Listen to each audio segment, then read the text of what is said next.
प्यारे बच्चों, एक बार फिर से आपका स्वागत है आपके अपने YouTube चैनल इजी स्टेप्स पे। मैं हूं मनोज शर्मा, राजकीय उच्च माध्यमिक विद्यालय ढांढन। बच्चों, अपना चैप्टर चल रहा था संबंध एवं फलन, रिलेशन एंड फंक्शन। इसमें हमने कुछ एग्जाम्पल देखे थे और पिछले वीडियो में हमने देखा था कि कोई भी फलन जो है वो एक एकी, बहु एकी या आच्छादक फलन कब हो सकता है ना। एक एकी का मतलब वो फंक्शन 1 1 है, बहु एकी का मतलब वो फंक्शन मेनी 1 है और आच्छादक का मतलब है वो फंक्शन ऑन टू है। और हमने इन सारे कॉन्सेप्ट को समझने के लिए कुछ उदाहरण भी पिछले वीडियो में देखे हैं। आज हम फिर इससे आगे चलेंगे और कुछ और एग्जाम्पल लेकर के हम ये सिद्ध करेंगे कि कैसे हम एक फलन को एक एकी, बहु एकी या आच्छादक प्रूव कर सकते हैं। इसी कड़ी में अपन आगे चलते हैं। प्यारे बच्चों, अपने पाठ्य पुस्तक का एक और एग्जाम्पल अपन लेके चल रहे हैं, उदाहरण 11 है ना। इसमें दिया हुआ है अपने को एक फंक्शन दे रखा है F X is equal to X square और एफ किस पे डिफाइन किया हुआ है, एफ है आर टू आर, यानी कि वास्तविक संख्याओं के समुच्चय से वास्तविक संख्याओं के समुच्चय पर परिभाषित है। और अब हमें ये चेक करना है कि हमारा ये जो दिया गया फलन है ये एक एकी अथवा आच्छादक है अथवा नहीं है। अब इसके लिए अपन क्या करते हैं प्यारे बच्चों, अपन देखते हैं कि इसके अंदर अपन दो समुच्चय बना लेते हैं, है ना। ये मान लिया अपना समुच्चय है, किसका है, ये भी आर है और ये भी आर है। और समुच्चय का नाम अपन देना चाहें तो इसको अपन x मान लेते हैं, इसको y मानते हैं। वैसे ये अपना f R to R define किया हुआ है। इसका मतलब अपन इसमें अगर अपन अवयव लिख लें अपन, तो जैसे ये अपन स्टार्ट कर देते हैं -1 से स्टार्ट कर दें, -1 1 0 है ना, फिर -2 +2 -3 +3, इस तरह से इसमें अनंत अवयव आ सकते हैं। इसमें सारे अवयव आएंगे, हमने केवल एग्जाम्पल के लिए कुछ सीमित मात्रा में अवयव इसमें ले लिए हैं। इसी तरह से अपन y के अंदर अवयव ले लेते हैं, ये भी क्योंकि r से बिलोंग करता है तो यहाँ भी अवयव क्या हो सकते हैं, -1 1 0 -2 2 -3 3 -4 4 और इस तरह से इसमें जो है वो अनंत तक अवयव जा सकते हैं। तो हमने ये मान लिया, हमारे दो सेट मान लिए x और y, जिसमें ये भी r से बिलोंग करता है और ये भी r से बिलोंग करता है। अब हमारे पास फंक्शन कौन सा डिफाइन किया हुआ है, हमारे पास फंक्शन है F X is equal to X square. अब हम यहां से आगे चलते हैं। देखो, अगर अपन यहां पे देखें अब तो बच्चों, इसको अगर अपन रोस्टर प्रणाली में आगे लेकर के चले तो जैसे मान लिया कि अपन f-1 का मान निकालें तो f-1 is equal to -1 square, it means it is equal to 1, यानी कि -1 का प्रतिबिंब y के अंदर क्या बनेगा, 1 बनेगा। इसी तरह से अब अपन लेके चलते हैं f1 is equal to square of 1, it is also equal to 1, यानी कि 1 का प्रतिबिंब भी क्या बन गया, 1 का प्रतिबिंब भी 1 बन गया।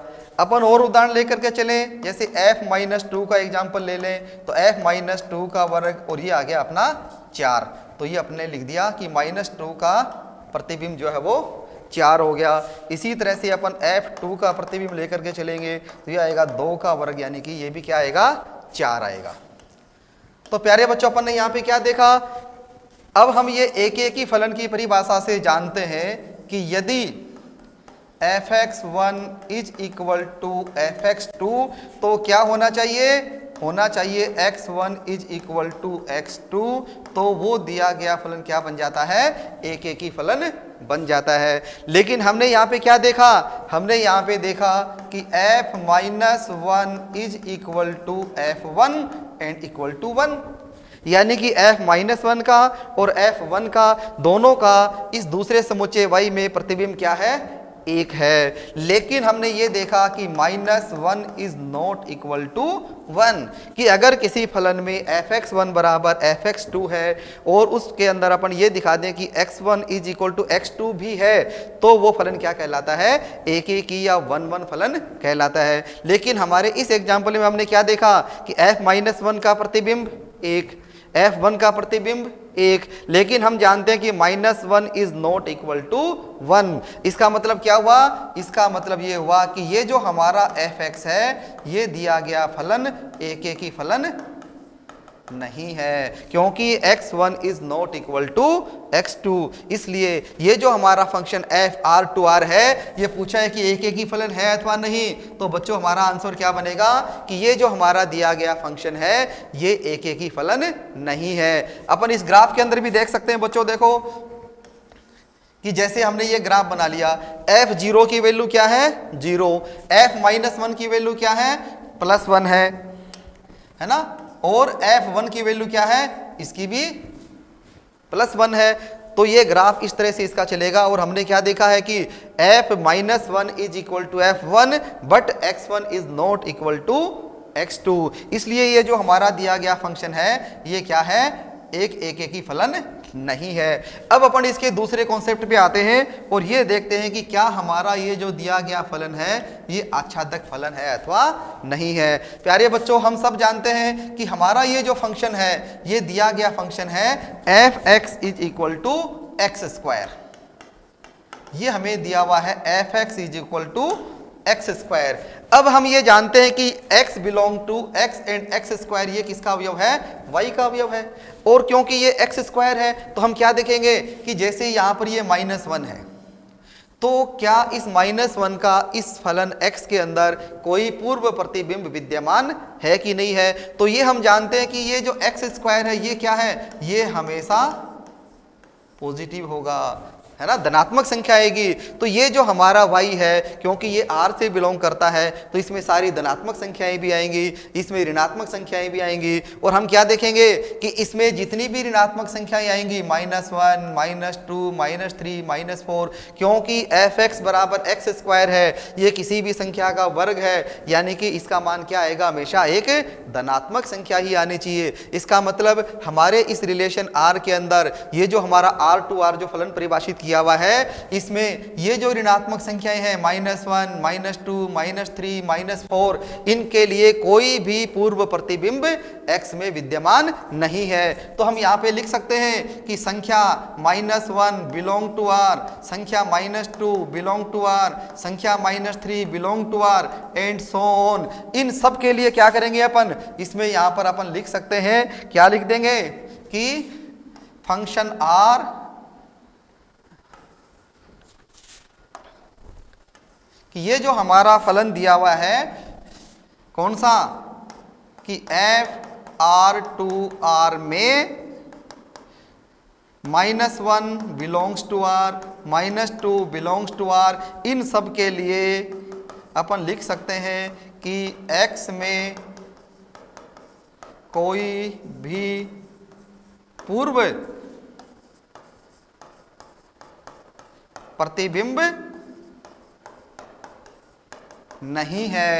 और आच्छादक फलन यानी कि ऑन-टू फलन की डेफिनेशन क्या है, ऑन-टू फलन की डेफिनेशन है कि ये जो हमारा फंक्शन है R(R)(R) f फंक्शन है R(R) कि इसमें जो भी अवयव है इन सबके पूर्व प्रतिबिंब मौजूद होने चाहिए। और हम यहाँ पे क्या देख रहे हैं कि इसमें जितनी भी ऋणात्मक संख्याएं हैं उनका कोई भी पूर्व प्रतिबिंब फलन f में विद्यमान नहीं है। इसका मतलब अपन क्या कह सकते हैं बच्चों कि अगर इसके अंदर माइनस की संख्याओं का कोई भी पूर्व प्रतिबिंब अगर विद्यमान नहीं है, इसका मतलब ये जो हमारा फंक्शन दिया हुआ है R(R) ये क्या होगा, एक आच्छादक फलन नहीं होगा।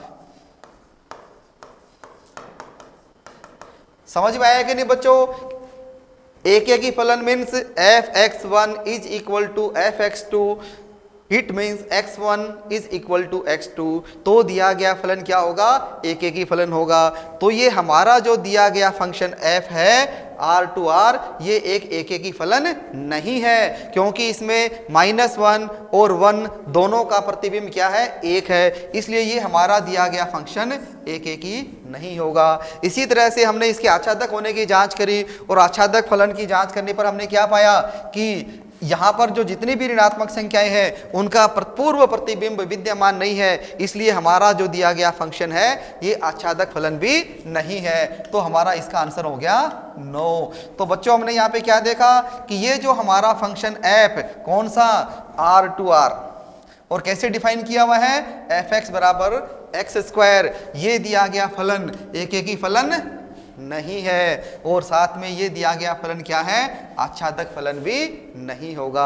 तो हमें एकिक फलन और आच्छादक फलन इन दोनों की जांच यहाँ पे कर ली है और हमने ये प्रूव कर दिया है कि हमारा दिया गया फंक्शन एकेकी फलन नहीं है, ये हमारा दिया गया फंक्शन आच्छादक फलन भी नहीं है। मैं समझता हूँ आपकी अच्छी तरह से समझ में आ गया होगा। आप इस वीडियो को रिवाइंड करके बार बार देख सकते हैं और इस कॉन्सेप्ट को आसानी से समझ सकते हैं। अब हम एक और एग्जाम्पल लेकर के चलेंगे जिसमें फिर से अपन देखेंगे कि किसी दिए गए फलन को एकेकी आच्छादक कैसे प्रूव किया जा सकता है। नेक्स्ट एग्जाम्पल देखते हैं अपन। हमारी पाठ्य पुस्तक का बच्चों एग्जाम्पल है एक 12वां एग्जाम्पल लेते हैं अपन, एग्जाम्पल 12, जिसके अंदर अपने को डिफाइन किया हुआ है कि F X is equal to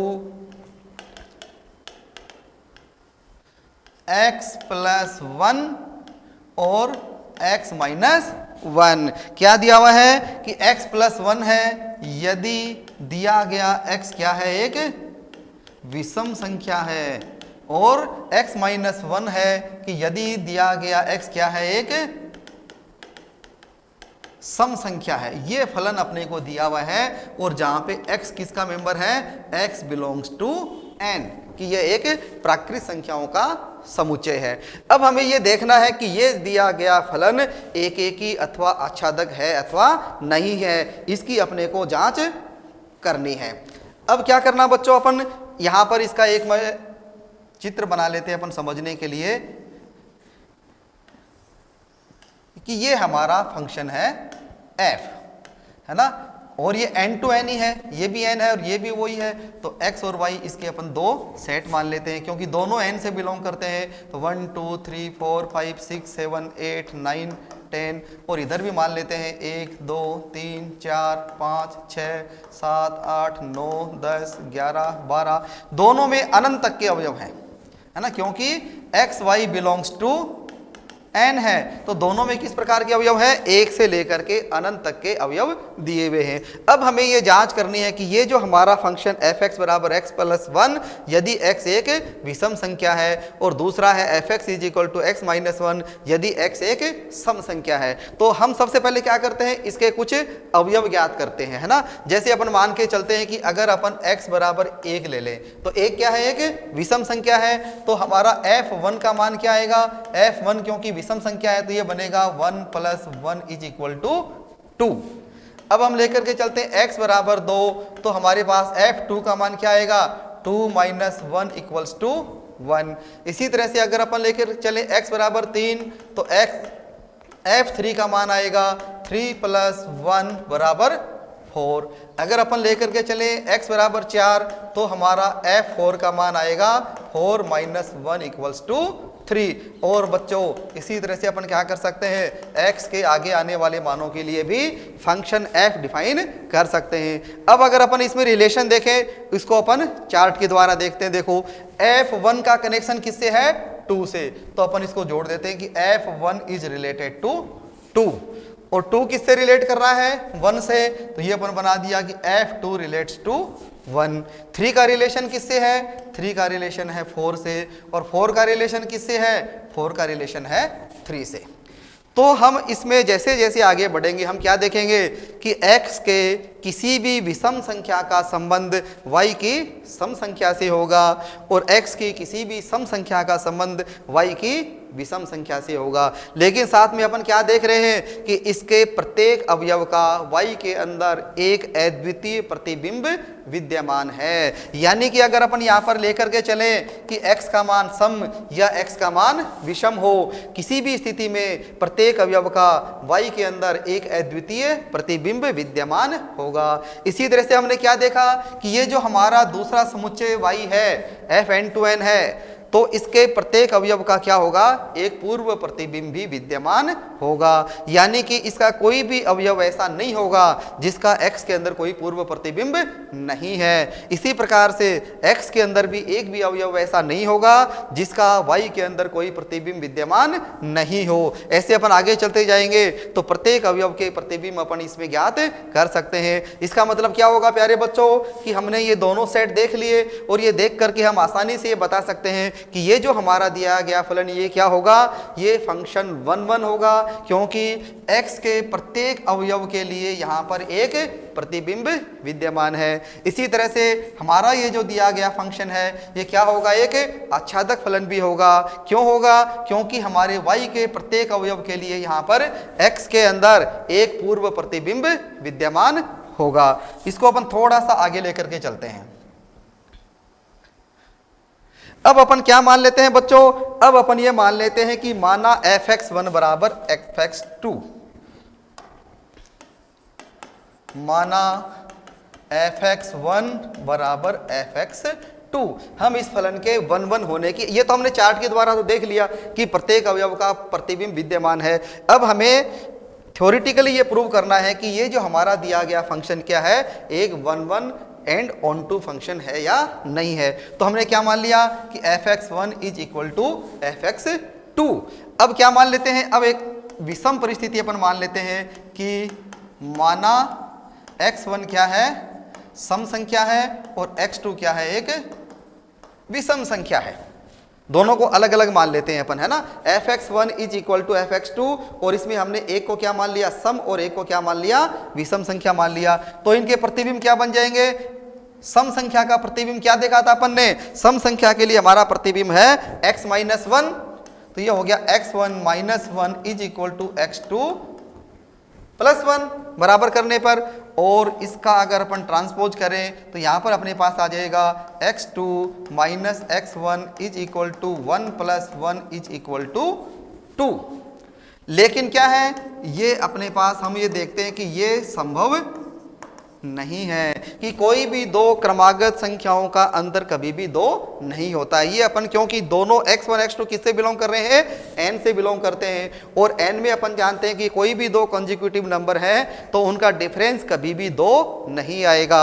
तो इसका मतलब क्या हुआ कि x2 minus x1 is equal two is not possible. इसका मतलब कि ये जो हमारे x1 और x2 हमने अलग अलग माना है कि या तो सम है और दूसरा क्या है, विषम है, ये हमने सही नहीं माना है। इसका मतलब यहाँ पर बच्चों अपने को क्या करना पड़ेगा कि ये जो अपने थ्योरी लेकर के चले हैं कि fx1 is equal to fx2, जिसमें हमने सिद्ध कर दिया कि x1 और x2 दोनों के मान हमने ज्ञात कर दिए, तो हम ये कह सकते हैं कि x1 और x2 जो हमने माना है कि ये दोनों या तो क्या होंगे, सम, और या दोनों क्या होंगे, विषम।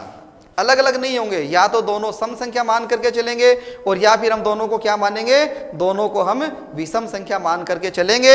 और इससे क्या हो जाएगा, इससे ये हो जाएगा कि अपना x1 plus 1 is equal to x1 plus 1, तो इससे रिजल्ट आएगा अपना x1 is equal to x2, x1 plus 1 is equal to x2 plus 1, और इसका मतलब x1 is equal to x2 आ जाएगा। और हम इसको अगर सम संख्या मानेंगे तो माइनस में भी ले सकते हैं, तो क्या बन जाएगा x1 minus 1 is equal to x2 minus 1, और यहाँ से भी क्या आ जाएगा अपना x1 is equal to x2। और हमारी जो एक ही फलन है उसकी परिभाषा यही है कि यदि fx1 बराबर fx2 है, और अपन यहाँ पर अपन ये प्रूव कर दें कि x1 is equal to x2, तो हमारा जो दिया गया फंक्शन होगा वो क्या होगा, एक 1 1, या अपन इसको कह सकते हैं एक कि हमारा दिया गया फंक्शन क्या होगा, एक ही फलन होगा। तो हमने क्या प्रूव कर दिया प्यारे बच्चों यहाँ पर कि ये जो हमारा फंक्शन था कौन सा, F X is equal to X plus 1 यदि x विषम संख्या है, and is equal to X minus 1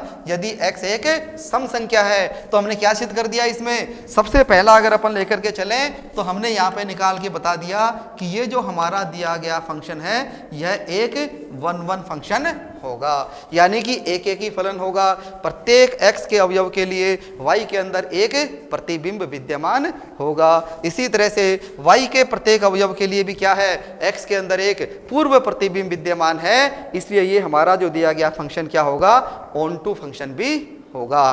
तो प्यारे बच्चों हमें इसमें ये दोनों चीजें जांच करके बतानी है कि ये जो हमारा दिया गया फलन जो है वो एक ही और आच्छादक फलन है। अब आच्छादक फलन हमने चार्ट में तो प्रूव कर दिया, अब इसी तरह से हम क्या कर सकते हैं, इसको थ्योरेटिकली प्रूव कर सकते हैं कि हमारा ये जो दिया गया फंक्शन है ये ऑन टू फंक्शन कैसे होगा। देखो आगे थोड़ा सा लेके चलते हैं अपन इसको,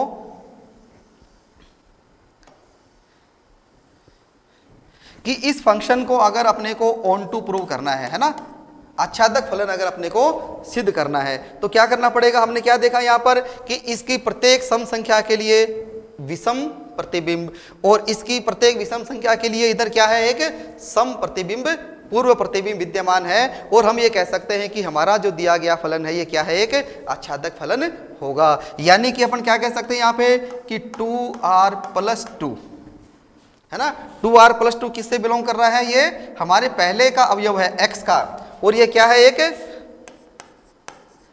सम संख्या है। तो सम संख्या है तो इससे क्या होगा, 2r+1 एक ऐसी संख्या होगी, किसके अंदर होगी, ये हमारा, एक सेकंड, ये हमारा होगा 2r+2 होगा y का अवयव, यानी कि दूसरे के अंदर। तो इसका एक पूर्व प्रतिबिंब होगा x के अंदर, जिससे कि हम ये सिद्ध कर सकते हैं कि 2r+2 का पूर्व प्रतिबिंब 2r+1 अवश्य विद्यमान होगा। किस स्थिति में, कि यदि ये एक सम संख्या है। इसी प्रकार से अगर ये क्या हो, एक विषम संख्या भी ले सकते हैं अपन, तो उस स्थिति में क्या होगा अपने पास कि प्रत्येक 2r+y, 2r belongs to y के लिए हमारे पास 2r-1 बिलोंग्स टू r जरूर होगा, जिसके लिए क्या है, इसका एक पूर्व प्रतिबिंब विद्यमान होगा। तो इस रिजल्ट से हम क्या कह सकते हैं कि ये जो हमारा दिया गया फलन है यह एक आच्छादक फलन भी होगा। विषम प्रतिबिंब के लिए और सम प्रतिबिंब दोनों के लिए हम ये सिद्ध कर सकते हैं कि उनका पूर्व प्रतिबिंब अवश्य विद्यमान होगा। इसलिए ये जो हमारा फंक्शन ये क्या हो जाएगा, यह एक ऑन टू यानी कि आच्छादक फलन भी होगा।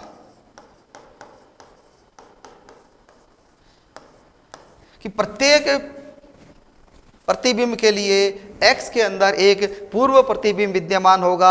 इसलिए हम क्या कह सकते हैं कि ये जो हमारा दिया गया फंक्शन है f, ये एक आच्छादक फलन भी होगा। तो प्यारे बच्चों, मैं समझता हूं कि आप इस स्टेप्स के माध्यम से अच्छी तरह से समझ गए होंगे कि हम इस फंक्शन को किस प्रकार से एकेकी और किस प्रकार से आच्छादक प्रूव कर सकते हैं। इसके बाद अपन और एक एग्जाम्पल लेकर के चलते हैं, अपनी पाठ्य पुस्तक का ही है एग्जाम्पल 13।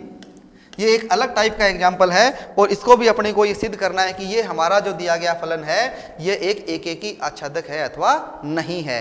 अब इसमें थोड़ा सा रिवर्स लेकर के चलते हैं अपन, है ना। उल्टा एग्जाम्पल दिया हुआ है कि जैसे पहले दिया हुआ है कि एक आच्छादक फलन है ना, कि ये हमारा एक आच्छादक फलन पहले से दिया हुआ है कि दिया गया फलन आच्छादक है। किस प्रकार का फलन है ये, कि f1 2 3 2 1 2 3, कि ये जो हमारा फंक्शन f है ये 1 2 3 से 1 2 3 पर ही परिभाषित है। और ये हमें ये प्रूव करना है कि अगर ये दिया गया फलन आच्छादक फलन है तो हम ये प्रूव करेंगे कि ये दिया गया फलन क्या होगा, एकेकी फलन भी होगा। अब अपन इसका अगर एक छोटा सा चित्र बना लें साथ में कि ये हमारा फंक्शन f है ना, ये फंक्शन f, इधर है 1 2 3 और इधर भी है 1 2 3। अब हम क्या मान लेते हैं, क्योंकि हमें ये तो दिया हुआ, इट इज गिवन कि ये फलन आच्छादक फलन है, इसका मतलब 1 2 3 के प्रत्येक अवयव का क्या होगा, एक पूर्व प्रतिबिंब विद्यमान होगा। अब हमें सिद्ध करना है कि दिया गया फलन एकेकी फलन है अथवा नहीं है। इसके लिए अपन क्या करते हैं बच्चों, अपन इसका रिवर्स मान करके चलते हैं कि माना कि ये जो हमारा f है यह एक एकेकी फलन नहीं है। ये अपन मान करके चलते हैं कि f एक एकेकी फलन नहीं है। इसके लिए अपन क्या कर सकते हैं, इसके लिए अपन ये मान लेते हैं कि माना f1 इज इक्वल टू 1 और अपन ये मान लेते हैं कि माना f2 is equal to also 1 और f3 का कोई भी मान लो, 2 मान लो या 3 मान लो कि f3 का मान जो है वो 2 है। यानी कि 1 का प्रतिबिंब 1 और 2 का प्रतिबिंब भी 1 और 3 का प्रतिबिंब मान लिया अपन ने 2 है। तो हमने अब क्या देखा, इस चित्र में अपन साफ देख पा रहे हैं कि ये जो हमारा फंक्शन f है इसका ये जो y सेट है इसमें इस 3 का कोई भी पूर्व प्रतिबिंब विद्यमान नहीं है। इस 3 के लिए सेट x में कोई अवयव संबंधित नहीं है। और क्योंकि हमें पहले से ही दिया हुआ है कि ये जो हमारा दिया गया फलन क्या है, एक आच्छादक फलन है, और अगर इस 3 का कोई पूर्व प्रतिबिंब विद्यमान नहीं है इसका मतलब ये फलन क्या हो गया, आच्छादक नहीं हुआ। समझे कि नहीं बच्चों, कि हमारा जो फंक्शन f है ये हमें दिया हुआ है, इट इज गिवन ऑलरेडी कि this is a onto function. अब हमें ये सिद्ध करना था कि ये 1 1 है या नहीं। हमने उल्टा मान करके चला कि माना कि ये फलन एक ही फलन नहीं है। इसका मतलब क्या हुआ, किन्हीं भी दो अवयवों का एक ही प्रतिबिंब मान लिया हमने। f1 का मान भी एक मान लिया, f2 का मान भी एक मान लिया, f3 का मान आप 2 भी मान सकते हैं, आप 3 भी मान सकते हैं। लेकिन दोनों स्थितियों में क्या होगा, इस फंक्शन y के अंदर एक अवयव ऐसा बचेगा जिसका कोई पूर्व प्रतिबिंब नहीं होगा। इसका मतलब क्या कह सकते हैं अपन कि 3 बिलोंग्स टू y के लिए x में कोई अवयव संबंधित नहीं है। और इसका मतलब क्या हो गया कि ये जो हमारा फंक्शन है ये कैसा फलन हो गया, ये एक आच्छादक फलन नहीं है। लेकिन हमें तो दिया हुआ है, क्या दिया हुआ है कि ये फंक्शन आच्छादक है। और जब हम ये मान करके चले कि एक ही फलन नहीं है तो लास्ट में क्या निकल कर आता है, लास्ट में निकल के आता है कि यह एक आच्छादक फलन भी नहीं होगा। इसका मतलब क्या हुआ, इसका मतलब ये हुआ कि हम ये समझ सकते हैं कि हमने ये सब आपको समझाने के लिए लिख रहा हूं कि हमने जो माना वो क्या है, गलत है। कि जो हमने मान करके चले कि माना f जो फंक्शन है वो एक ही फलन नहीं है, इसका मतलब हम ये लास्ट में निकल करके आएगा कि आच्छादक फलन भी नहीं होगा। लेकिन आच्छादक फलन नहीं होना ये जो हमारे प्रश्न के अंदर दी गई परिभाषा है उसका क्या है, विरोधाभास है। इसलिए हम कह सकते हैं कि हमने जो माना वो गलत है। इसका मतलब क्या होगा, f अवश्य ही एक ही फलन होगा। यानी कि हमने जो माना था वो हमने गलत माना है कि f एक ही फलन नहीं है। यानी कि हम क्या सिद्ध कर सकते हैं, f एक ही फलन होगा। तो प्यारे बच्चों इसमें से एक महत्वपूर्ण निष्कर्ष निकल करके आता है कि यदि हमारा कोई फंक्शन f अपने को दिया हुआ है और वो फंक्शन f कैसा है, एक परिमित फंक्शन है।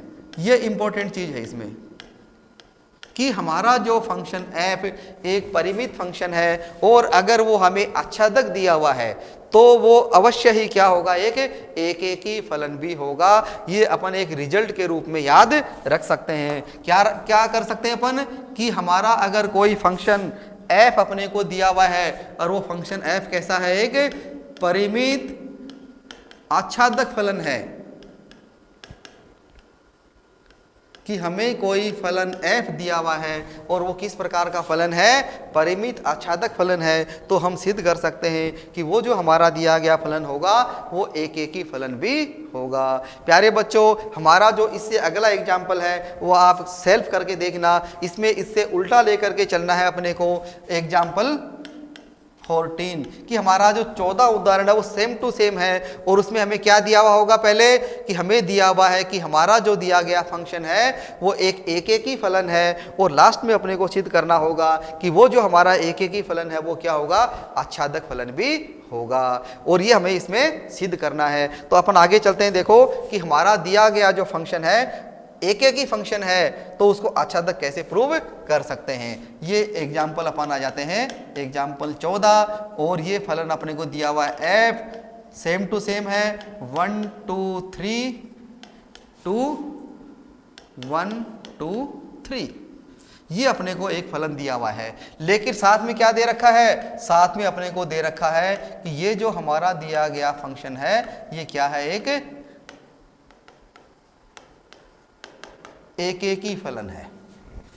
और अब हमें ये सिद्ध करना है कि ये जो दिया गया फलन है ये एक आच्छादक फलन भी होगा। तो सेम टू सेम प्यारे बच्चों अपन वैसा ही एक चित्र बना लेते हैं कि ये हमारा फंक्शन f डिफाइन है, इधर भी 1 2 3 है और इधर भी 1 2 3 दिया हुआ है।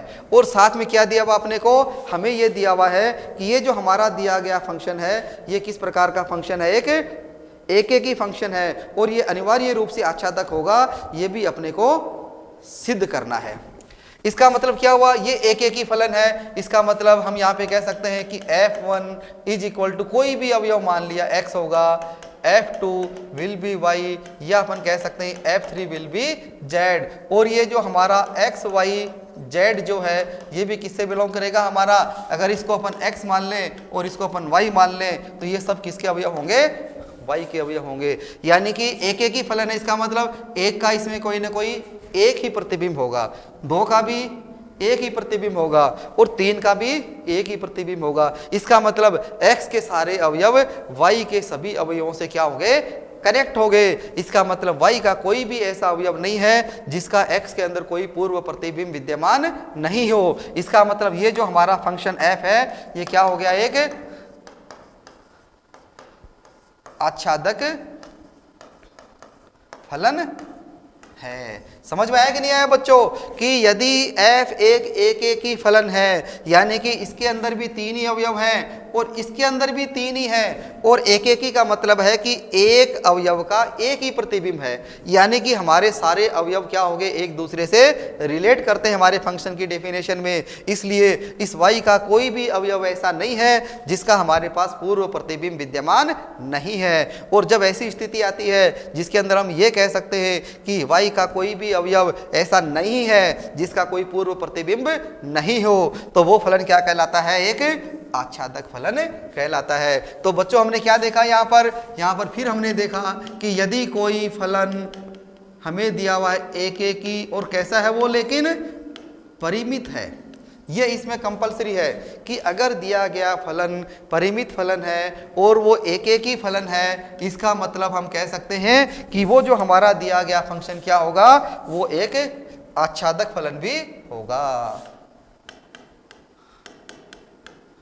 आच्छादक भी होगा।